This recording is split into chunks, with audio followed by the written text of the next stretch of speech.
Circular motion. Before we begin, let's be clear with the terms of angular quantities and find out the important distinction between spin and orbital motion.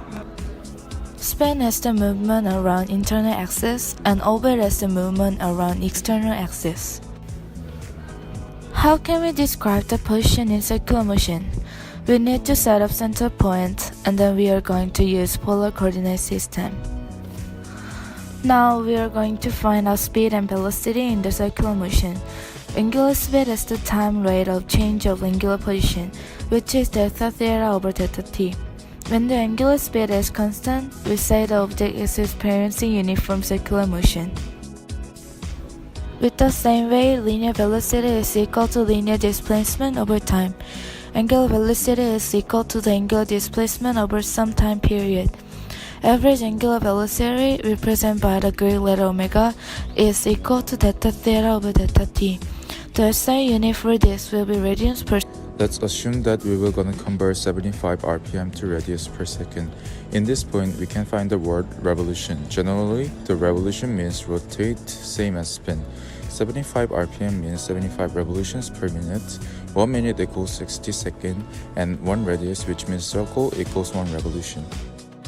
Initially 75 revolution over 1 minute times 1 minute over 60 seconds. After that, times 2 pi over 1 revolution. Finally, it gave us 7.85 radius per second. Now we know what angular velocity is. Let's find out what is angular acceleration. Angular acceleration, represented by the Greek letter alpha, is equal to a change of angular velocity over some time period.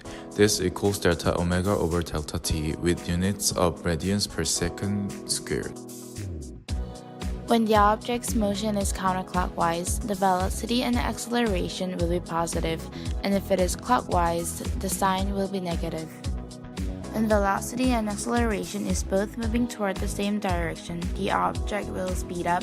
However, when acceleration and velocity goes opposite direction, it will slow down.